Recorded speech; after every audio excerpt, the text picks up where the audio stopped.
हरे कृष्ण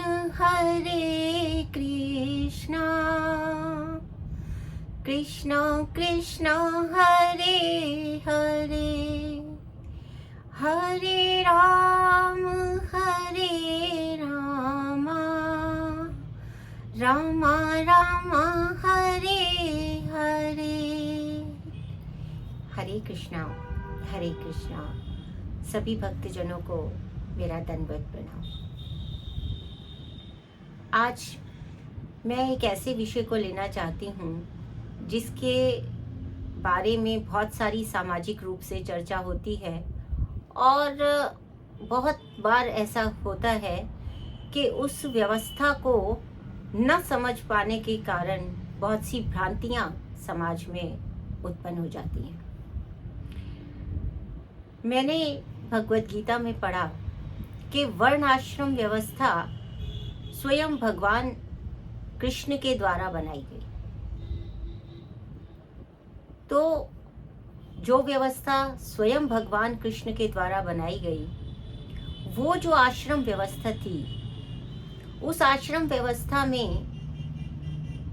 4 अवस्थाएं हम सबको मालूम है बताई गई हैं, और वो है ब्रह्मचर्य आश्रम, गृहस्थ आश्रम, वानप्रस्थ आश्रम और संन्यास आश्रम। ये 4 आश्रम इस प्रकार से बनाए गए हैं कि कलयुग में जो व्यक्ति की एक आयु सामान्यतः निर्धारित की गई है वो 100 वर्ष है। इन 100 वर्षों को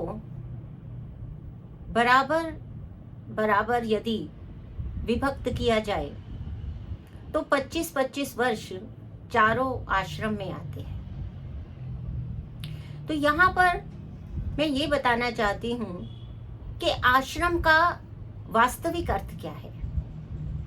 आश्रम का अर्थ होता है, यदि हम उस शब्द को थोड़ा सा विश्लेषित करके देखें तो आ प्लस श्रम, और यहाँ पर आ का अर्थ है आध्यात्मिक, अर्थात जीवन की किसी भी अवस्था में आध्यात्मिक क्रियाकलाप करना आवश्यक है। ये उसका प्रथम बिंदु है, क्योंकि जो मनुष्य की आयु है उसको 4 आश्रमों में विभक्त किया गया। तो इसलिए आ अर्थात आध्यात्मिक क्रियाकलाप और श्रम अर्थात परिश्रम करना, उसके लिए कार्य करना। तो इसका अभिप्राय ये है कि प्रत्येक आश्रम में किस प्रकार से आध्यात्मिक क्रियाकलाप किए जाते हैं, इस विषय में समझना बताना, ये हमारे शास्त्रों का एक तरह से गाइडेंस थी, दिशा निर्देश था। तो हम इसे ऐसे समझते हैं कि देख लीजिए, जो पहला आश्रम हमारा है वो पहला आश्रम है हमारा ब्रह्मचर्य आश्रम। उस ब्रह्मचर्य आश्रम में क्या रहता है कि उस ब्रह्मचर्य आश्रम में जो विद्यार्थी बनकर रहते हैं हम, और उसमें ये कहा गया है कि उसको अन्य सभी वस्तुओं से ध्यान हटाकर केवल अध्ययन करना चाहिए। तो ब्रह्मचर्य आश्रम में की जाने वाली आध्यात्मिक क्रियाकलाप क्या है? आध्यात्मिक अर्थात जो मेरे अधिकरण में है, अधिआत्मिक। तो क्या क्या होता है जब हम एक विद्यार्थी होते हैं और कोई शिक्षा ग्रहण कर रहे होते हैं? तो आध्यात्मिक क्रियाकलापों में क्या आता है? सबसे पहले गुरु के समीप जाकर शिक्षा ग्रहण करना,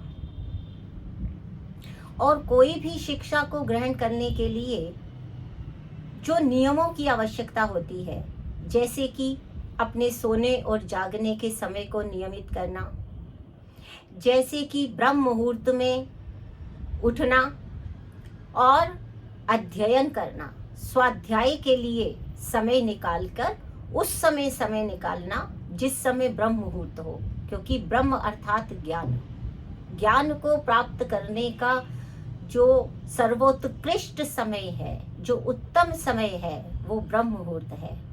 तो यह आध्यात्मिक क्रियाकलाप का एक भाग है कि इस ब्रह्म मुहूर्त में जागना, जीवन को अनुशासित रूप से रखना, अपने गुरु के समीप जाकर उससे ज्ञान प्राप्त करने के लिए निवेदन करना और गुरु के द्वारा बताए गए निर्देशों का पूर्ण श्रद्धा से, पूर्ण निष्ठा से पालन करना। तो ब्रह्मचर्य आश्रम के यह जो क्रियाकलाप हैं, यह आध्यात्मिक क्रियाकलाप हैं और उनके लिए जो श्रम किया जाता है वो है ब्रह्मचर्य आश्रम में किया जाने वाले क्रियाकलाप। हरे कृष्ण। इसके पश्चात आता है गृहस्थ आश्रम। गृहस्थ आश्रम में क्या करना है? गृहस्थ आश्रम में जो क्या आध्यात्मिक क्रियाकलाप है कि सबसे पहले गृहस्थ आश्रम में आकर जो अपनी जननेंद्रिय है उसका प्रयोग सुप्रजा को स्थापित करने के लिए ही करना है। अर्थात ऐसी प्रजा को उत्पन्न करना जो कि कृष्ण भावना अमृत हो, अर्थात ऐसी प्रजा की उत्पत्ति हो जो कि भगवान की सेवा में लग सके। तो ऐसा करने के लिए गृहस्थ व्यक्ति क्या कर सकता है कि जो जितने भी सुख और सुविधाओं का अर्जन करता है वो भगवान की सेवा के लिए ही अर्पण करता चला जाए और अपना जितना धन अर्जित करता है उसका जो आधा हिस्सा है वो भगवान की सेवा में लगाए। धर्म के मार्ग पर चलते हुए ही वो धन आदि का अर्जन करे। अपने आप को स्वामित्व की भावना से अलग रखे कि ये मेरा है, सब कुछ भगवान का है, ऐसा स्वयं भी समझे और अपनी संतान को भी इसी प्रकार की शिक्षा वो प्रदान करे। तो गृहस्थ आश्रम में रहते हुए जितने भी वैदिक क्रियाकांड जो कर्म कांड बताए गए हैं उनका भी पालन वह कर सकता है। विभिन्न यज्ञों का आयोजन कर सकता है जहां पर भी उसकी भावना क्या रहनी चाहिए कि यज्ञ स्वयं भगवान विष्णु ही है। तो सभी प्रकार के वैदिक कर्म कांड करते हुए भी, यज्ञ करते हुए भी जो यज्ञ पुरुष हैं, जो संपूर्ण यज्ञ और तपस्याओं के भोक्ता हैं, उन्हीं के लिए यह यज्ञ मैं कर रहा हूँ, ऐसी भावना के साथ में वैदिक कर्म कांडों में जो यज्ञ किए गए हैं उनका संपादन करना। हरे कृष्णा। ये सब क्रियाकलाप आध्यात्मिक क्रियाकलापों के लिए किए जाने वाले श्रम, यह गृहस्थ आश्रम के कर्म है। अब आता है वानप्रस्थ आश्रम। वानप्रस्थ आश्रम में जब गृहस्थ के जो कर्तव्य थे उनको हमने एक प्रकार से पूर्ण कर लिया है और उसके बाद त्याग की प्रवृत्ति, इन आसक्ति, इन बंधनों से मुक्त होकर उसके लिए प्रयास करना। और उसके लिए प्रयास करने का अर्थ है कि उसके बाद गृहस्थ के जो कर्तव्य थे, जो कर्म कांड थे, उन सब को छोड़ते हुए समाज में कृष्ण भावना अमृत का प्रचार प्रसार करना और संकीर्तन यज्ञों में भाग लेना और अर्चा विग्रह इत्यादि जो गृहस्थाश्रम में भी वो कर रहे थे, लेकिन अब और अधिक मंदिर में जाकर मार्जन करना, वहाँ पर सेवा देना, भगवान की सेवा के लिए अपनी सभी इंद्रियों को लगाने का प्रयास करना, वो सब अनुशासन में रहते हुए करना और जो भौतिक हमारी आवश्यकताएं थी उनका एक प्रकार से त्याग करना, उसके लिए प्रयासरत रहना और समाज में भी इन्हीं शुद्ध विचारों को, शुद्ध भक्तों के विचारों का प्रचार प्रसार करना, भगवत गीता, भागवतम, इनकी श्री कथा को सुनना और जो प्रामाणिक गुरु से सुना हुआ है उस उपदेश का प्रचार करना और उसके ऊपर चलते रहने का, उनका अनुसरण करने के लिए किया जाने वाला श्रम जो है वह वानप्रस्थ आश्रम कहलाता है। हरे कृष्णा। वानप्रस्थ में व्यक्ति जो है वो व्यक्तिगत और अपने परिवार से ऊपर उठकर विशेष रूप से समाज में कार्य करता है।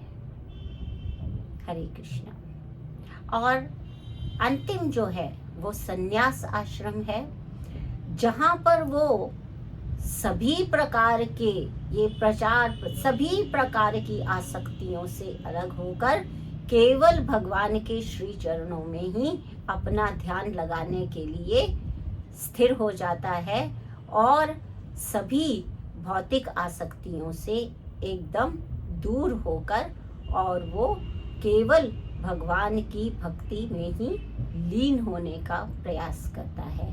तो इस प्रकार से वह भी, उसमें भी बहुत श्रम लगता है, क्योंकि वहाँ भी निरंतर भगवान का चिंतन और किसी भी विचार को वो अपनी इंद्रियों के पास आने नहीं देता है। तो ये सब कार्य जो हैं वो संन्यास आश्रम में किए जाते हैं। इस प्रकार से ये जो आश्रम व्यवस्था है ये हमारे लिए एक बहुत बड़ा निर्देशक पुस्तक है, जिसके का अनुसरण करने पर हम अपने जीवन के प्रत्येक चतुर्थांश को उत्कृष्ट बना सकते हैं और भगवान की सेवा में लगाए रह सकते हैं। और इसीलिए हम भगवद गीता में इस आश्रम व्यवस्था को पढ़ते हैं। हरे कृष्णा कृष्ण कृष्णा हरे हरे, हरे रामा राम रामा हरे हरे।